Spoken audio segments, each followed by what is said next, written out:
Olá pessoal, eu sou o professor Clemildo e nesse vídeo eu gostaria de discutir com vocês a questão daqueles que não professam nenhuma crença.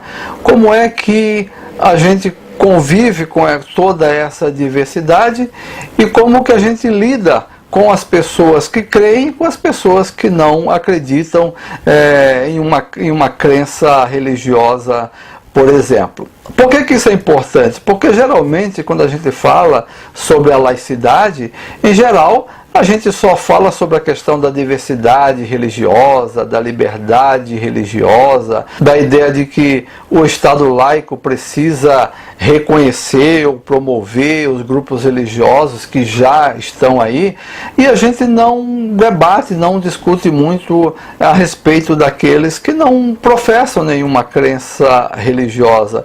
Muito pelo contrário, às vezes a gente tem até uma certa desconfiança desses grupos, dessas pessoas, e surge um preconceito, um estigma contra esses grupos, e assim como as religiões de matriz africana, as pessoas que não declaram nenhuma crença religiosa também sofrem algum tipo de perseguição, de violência, de estigmatização da sociedade.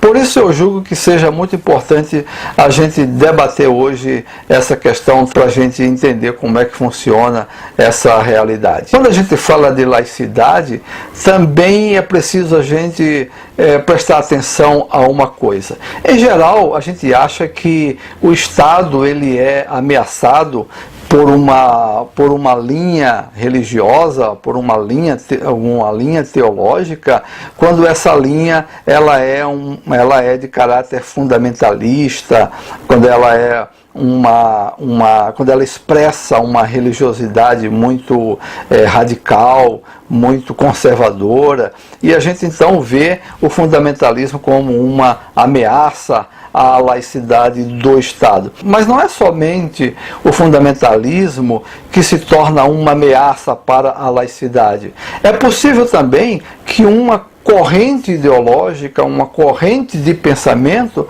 também seja uma ameaça ao processo de laicidade. Aliás, a gente precisa tomar cuidado com essa questão da administração do Estado, porque muitas vezes um governante, quando assume o cargo, ele acha que aquele cargo, que aquele estado, que aquele município é uma propriedade privada, e aí ele vai administrar muitas vezes para o seu próprio grupo, para o seu próprio benefício, para o seu próprio bem. Nesse sentido, ele se preocupa em administrar a coisa pública apenas para garantir privilégios para si e para o seu grupo. O conceito de laicidade ele não está ligado somente à questão religiosa. A Declaração Universal sobre Laicidade, no seu artigo 5º, diz que um processo laicizador emerge quando o Estado não está mais legitimado pela religião. Eu vou dividir esse artigo em duas partes. Nessa primeira parte ele traz esse conceito que já é um conceito bem conhecido nosso e que é o conceito com o qual a gente já trabalha há muito tempo. Quer dizer, não há relação do Estado com a religião e as ações do Estado não são legitimadas pela religião.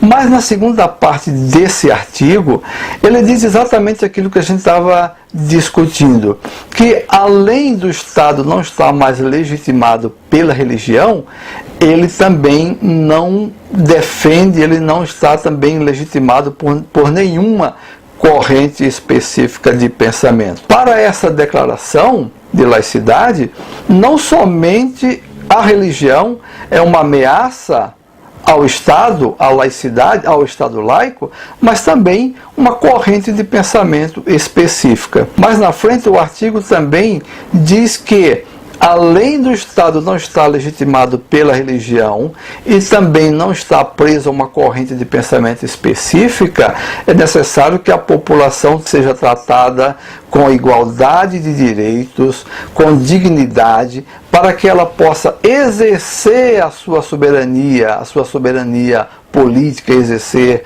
as suas escolhas, para que ela possa livremente atuar politicamente, para que ela possa livremente agir. Então vejam que esse artigo sobre a Declaração Universal da Laicidade junta tanto a questão religiosa quanto a questão de um pensamento ideológico, também fala sobre a igualdade, a dignidade e a liberdade das pessoas. É esse conjunto de ações, é esse conjunto de princípios que vai dizer, que vai levar a uma ideia de Estado laico. A Declaração Universal de Direitos Humanos garante que as pessoas devem ter a liberdade de crença e também a liberdade de não ter religião. Como eu falei, isso pode não ser um problema no Brasil, mas em muitos lugares no mundo afora, essa questão de não professar uma religião pode ser motivo de perseguição. Mas a gente vai ver que aqui no Brasil também as pessoas que se declaram como ateus também sofrem perseguições, sofrem com a estigmatização. Essa estigmatização vem de longe. Quero lembrar aqui um filósofo chamado John Locke, que escreveu um livro muito importante sobre a questão da intolerância ou da tolerância. Ele escreveu um texto chamado Cartas sobre a Tolerância, em que ele discute e debate a questão da intolerância na sua época. Mas mesmo o John Locke falando coisas maravilhosas, daqui a pouco eu vou falar algumas ideias que ele colocou a respeito da questão da intolerância, mas mesmo Locke, como eu disse, ele também nesse período ele já lançou uma estigmatização contra os ateus. O Locke, nesse livro Cartas sobre a Tolerância, ele disse o seguinte: os que negam a existência de uma potência divina não podem ser tolerados de forma alguma. Mesmo o Locke, que lutou contra a intolerância, foi intolerante contra aqueles que não professavam uma crença religiosa. Não ter religião se tornou um grande problema no Brasil, porque em geral as pessoas acham que pelo fato de uma pessoa não acreditar em Deus, ela também é uma pessoa que não tem valores morais, que não tem ética, não é uma pessoa boa, não é uma pessoa que está aberta à solidariedade, que é uma pessoa violenta, que é uma pessoa má. E geralmente são essas relações que se fazem quando alguém se declara como ateu. Então a população acha que uma pessoa que se declara como ateu parece ser também uma pessoa sem caráter. E assim eles são vistos como pessoas que querem impor esse pensamento, essa ideologia na sociedade para todo mundo, e por isso eles são contra a igreja, eles são contra a religião, eles querem montar uma sociedade na qual não haja a presença da religião, nem de pessoas que professem nenhum credo religioso. Por isso muitas vezes eles são perseguidos aqui no Brasil mesmo. Aqui no Brasil ficou conhecido um caso muito importante que foi do apresentador da Atena. Em 2010 ele colocou uma pesquisa no ar em seu programa, depois dele ter apresentado um crime bárbaro, ele colocou uma pesquisa no ar em que ele perguntava: você acredita em Deus? Muitas pessoas ligaram e disseram que acreditavam, e um pequeno grupo disse que não acreditava em Deus. Ora, depois que ele viu aquele resultado, ele passou então a difamar esse grupo. Ele disse que só podiam ser pessoas então más, pessoas que não tinham bom coração, pessoas ligadas à violência, para não acreditar em Deus. O que ocorreu? Um grupo, se sentindo ofendido, entrou com um processo contra o apresentador e a emissora, e eles ganharam esse processo, porque eles conseguiram comprovar que aquelas palavras causaram um dano àquele grupo que não professava nenhuma crença religiosa. Como eu falei, eu gostaria então de destacar algumas ideias de John Locke para esse debate sobre a intolerância. Dizia ele: ninguém pode ser torturado, morto, perseguido porque ele muda de religião. porque ele troca de religião, porque ele deixa a religião, porque ele não quer mais fazer parte de um grupo religioso. Claro que talvez para nós isso não faça mais sentido, porque hoje as pessoas mudam de religião, deixam a religião, vai para outro grupo, não tem religião. Mas nós acabamos de falar que aqueles que professam que são ateus sofrem sim com perseguição no Brasil. John Locke dizia o seguinte, que se a igreja não conseguiu persuadi-lo de que a sua crença é verdadeira, a incompetência é da igreja. É a igreja que não teve competência suficiente para provar que aquilo que ela acredita é verdade, é verdadeiro. Por isso a pessoa que não aderiu àquela crença ou deixou aquela crença, não pode ser punida, porque foi a igreja que falhou em não ter argumentos suficientes para convencê-lo. Ele dizia também que alguém não está no caminho errado por divergir da igreja.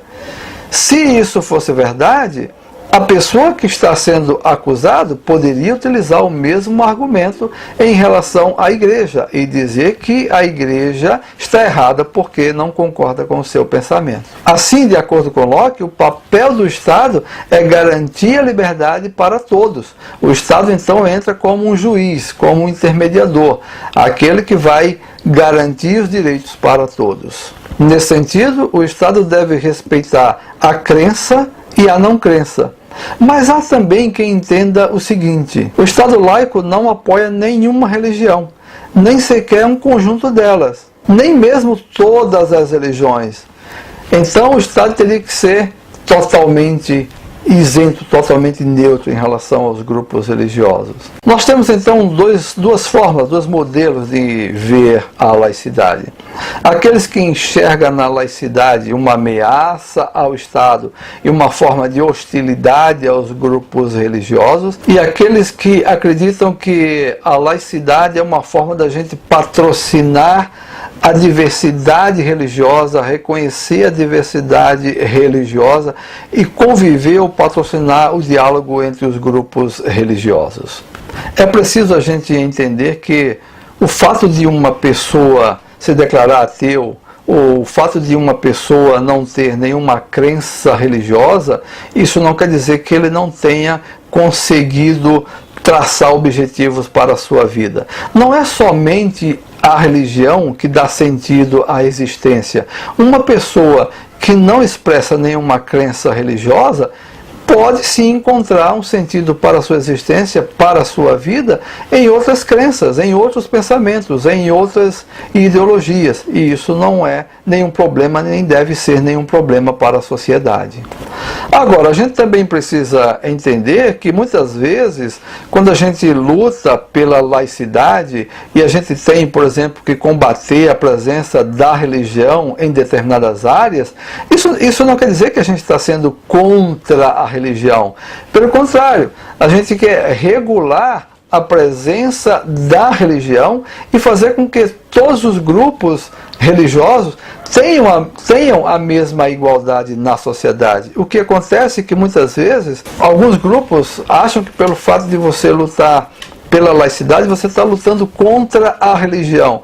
Muitas vezes é necessário a gente expurgar a presença da religião de alguma área pública. Isso não quer dizer que você é contra a religião. Pelo contrário, a gente quer dizer que a gente quer dar a igualdade para que todos os grupos possam se manifestar de forma igualitária. Para finalizar, eu diria o seguinte: é muito importante a reivindicação dos ateus, porque obriga a sociedade a ouvir, perceber e respeitar um segmento que deve ser considerado em sua legitimidade de se expressar e defender seu ponto de vista. Devemos considerar também que aqui no Brasil a apostasia não é ofensa jurídica e nem muito menos pode ser penalizada. Então, pessoal, já virou quase que um jargão quando se fala sobre laicidade, as pessoas dizerem: ah, mas Estado laico não é um Estado ateu. É verdade, eu acredito que um Estado laico é um Estado que pode conviver pacificamente com os grupos religiosos e com a diversidade religiosa. O Estado laico não precisa ser inimigo da religião. O Estado laico ele deve reconhecer os grupos religiosos, a pluralidade religiosa e promover o diálogo entre os grupos, a sociedade e a própria administração. Eram essas algumas questões que eu gostaria de colocar para a nossa reflexão e eu espero que nos próximos vídeos a gente possa aprofundar ainda mais esse debate. Conto com vocês e espero vocês no próximo vídeo. Até lá!